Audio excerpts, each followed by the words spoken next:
ശിലാസ്ഥാപന കർമ്മം ഇവിടെ പര്യവസാനിച്ചു. നിങ്ങൾ ശ്രദ്ധിച്ചു കാണും, ഒരു ഗ്രാനൈറ്റിൽ കൊത്തിയെടുത്ത ഒരു കുരിശും അതിനോട് സമമായി തന്നെ 12 കുരിശുകളും ഇപ്പോൾ ഈ ത്രോണോസിലും അതുപോലെ തന്നെ ഈ പള്ളിയുടെ 4 കോണുകളിലുമൊക്കെ ആയിട്ട് സ്ഥാപിച്ചിട്ടുണ്ട്. അതിൽ വലിയ കുരിശിൽ നടുക്ക് ഒരു പൊഴിയുണ്ട്.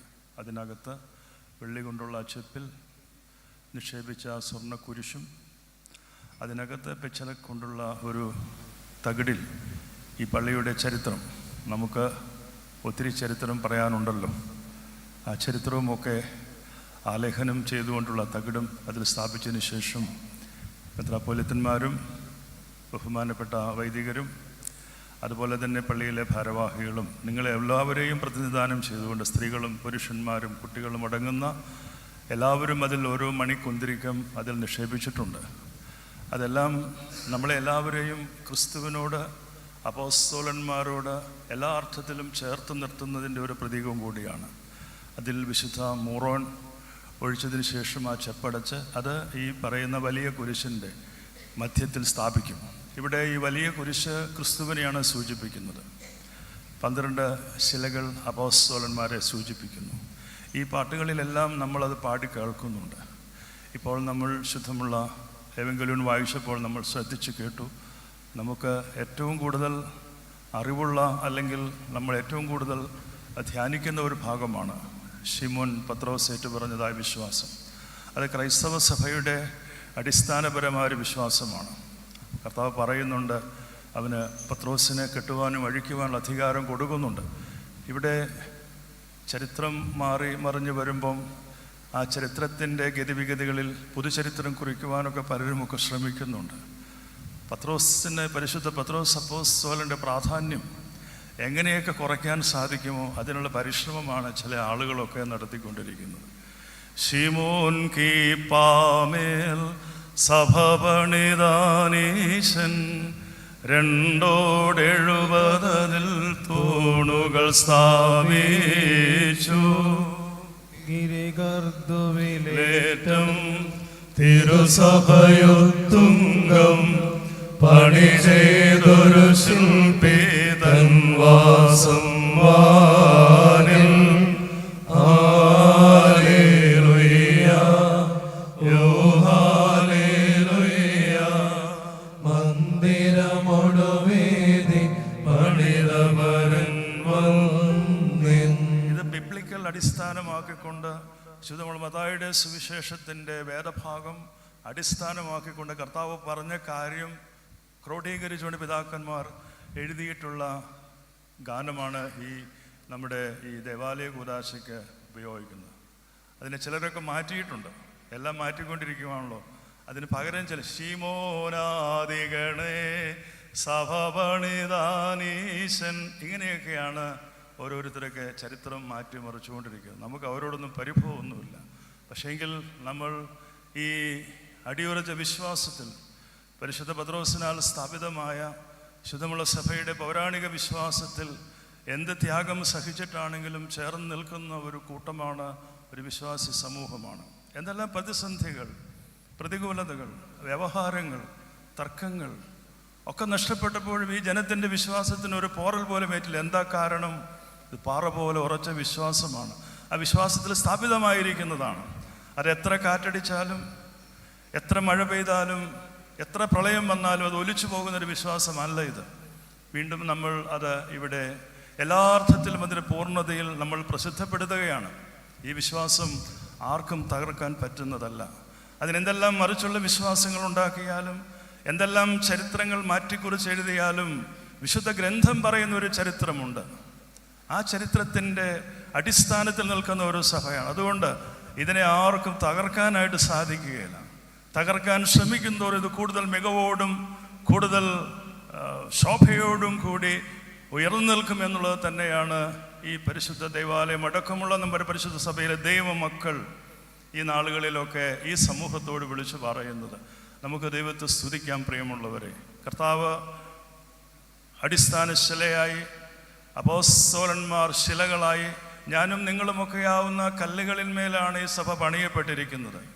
അവിടെ അതിൻ്റെ അടിത്തറ അത്രമാത്രം ബലപ്പെട്ടതാണ് എന്നുണ്ടെങ്കിൽ നമ്മൾ തമ്മിലുള്ള ഐക്യവും നമുക്കിടയിലുള്ളതായ സൗഹാർദ്ദവും വിശ്വാസത്തിൻ്റെ ജീവിത വഴികളും അത്രമേൽ ദൃഢമായിരിക്കുമെന്ന് തന്നെയാണ് ഇതിലൂടെ വെളിപ്പെടുത്തുന്നത്.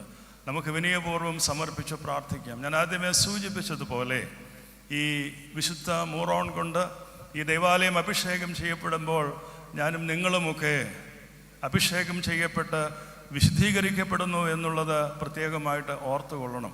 എത്രമാത്രം ത്യാഗോജ്വലമായ ഒരു പ്രവർത്തനമാണ് കഴിഞ്ഞ നാളുകളിൽ ഈ ദേവാലയത്തിൻ്റെ നിർമ്മാണത്തിന് വേണ്ടി പ്രിയപ്പെട്ട ദൈവമക്കൾ ഏറ്റെടുത്തിട്ടുള്ളത് എന്നുള്ളത് വളരെ വിസിബിളാണ്.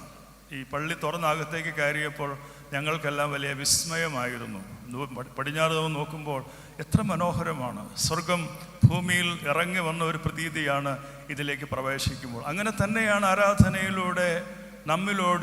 ആരാധനയിലൂടെ സ്വർഗം ഭൂമിയിൽ ഇറങ്ങി വരുന്ന ഒരു പ്രതീതിയാണ് ഇതിനകത്ത് നിന്ന് ആരാധിക്കുമ്പോൾ നമുക്ക് എല്ലാവർക്കും ലഭിക്കുന്നത്. പ്രിയമുള്ളവരെ, നമുക്ക് ദൈവസന്നിധിയിൽ വിനയത്തോടുകൂടി പ്രാർത്ഥിക്കാം.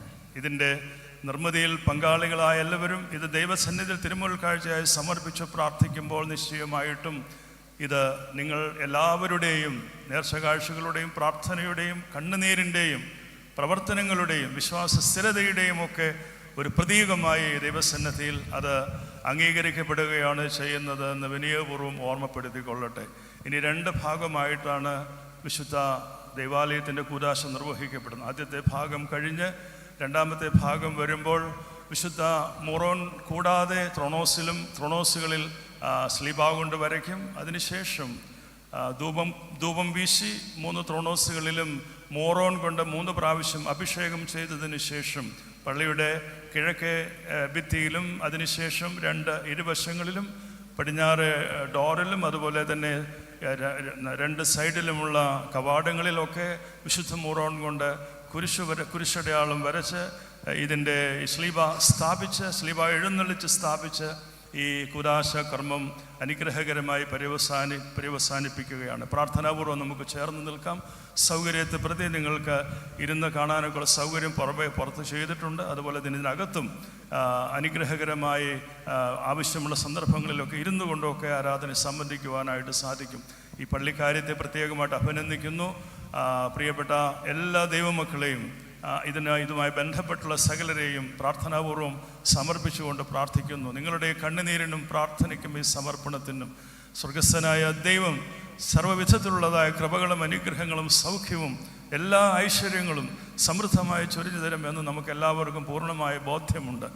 ഈ കൂദാശ കൂദാശ ചെയ്ത് സമർപ്പിക്കുവാൻ ഭാഗ്യമുണ്ടായതിൽ അഭിവന്യ ഇടവക മെത്രാപ്പോലീത്ത തിരുമേനിയോടും അഭിവന്ദരായ മറ്റ് സഹോദര മെത്രാപ്പോലീത്ത തിരുമേനിമാരോടും വന്യരായ വൈദിക ശ്രേഷ്ഠരോടും ഒക്കെ ചേർന്ന് നിന്നുകൊണ്ട് പ്രാർത്ഥനാപൂർവം ഈ ദേവാലയം ദൈവസന്നിധി തിരുമുൽ കാഴ്ചയായി സമർപ്പിക്കുമ്പോൾ നമുക്ക് തുടർന്നും ഐക്യത്തിൻ്റെയും സഹോദര്യത്തിൻ്റെയും സൗഹൃദത്തിൻ്റെയും ദൈവാത്മാവിൻ്റെയും വഴികളിലൂടെ സഞ്ചരിക്കുവാൻ ഇതിലൂടെ ലഭിക്കുന്ന ആധ്യാത്മികതയും ആധ്യാത്മികത നമ്മുടെ ജീവിതത്തിൻ്റെ സമസ്ത മേഖലകളെ നമ്മുടെ ജീവിത വഴികളെ എല്ലാ അർത്ഥത്തിലും അത് സ്വാധീനിക്കുന്നതുമായി തീരത്തക്കവണ്ണം ഭവിക്കട്ടെ എന്ന് പ്രാർത്ഥിക്കുന്നു. ഒരിക്കൽ കൂടി എല്ലാവരോടുമുള്ളതായ സ്നേഹവും സന്തോഷം നിങ്ങൾ ഉയർത്തിക്കാട്ടുന്ന ഈ വിശ്വാസത്തിൻ്റെ ആ ശ്രേഷ്ഠതയുടെ തണലിലാണ് ഞങ്ങൾക്ക് ഈ ശുശ്രൂഷ നിർവഹിക്കുവാനായിട്ട് സാധിക്കുന്നത്. എപ്പോഴും വിശ്വാസി സമൂഹം തന്നെയാണ് ഈ പരിശുദ്ധ സഭയുടെ നിലനിൽപ്പിനും ഈ പരിശുദ്ധ സഭയുടെ വളർച്ചയ്ക്കും ഇതിൻ്റെ സ്ഥിരതയ്ക്കും എന്നും മാതൃകയായി നിൽക്കുന്നത് പ്രിയപ്പെട്ട വിശ്വാസി സമൂഹമാണ്. അനുഗ്രഹീതരായ വൈദികർ അവർക്ക് നേതൃത്വം കൊടുക്കുന്നു. ഞങ്ങളെല്ലാം നിങ്ങളെ ശുശ്രൂഷിക്കുവാൻ, നിങ്ങളോട് ചേർന്ന് നിന്ന് പ്രവർത്തിക്കുവാൻ, ദൈവസന്നിധിയിൽ പ്രാർത്ഥിക്കുവാൻ ഞങ്ങളൊപ്പം എല്ലാവരുടെയും കൂടെയുണ്ട് എന്ന് ഒരിക്കൽ കൂടി ഓർമ്മപ്പെടുത്തിക്കൊണ്ട് നിർത്തുന്നു. സർവശക്തനായ ദൈവത്തിൻ്റെ കൃപ നമ്മോട് കൂടെ പ്രത്യേകിച്ചും ഈ ശുശ്രൂഷയുടെ ആദിയോടന്തം ഉണ്ടായിരിക്കട്ടെ എന്ന് നമുക്ക് പ്രാർത്ഥിക്കാം. ശുഭോ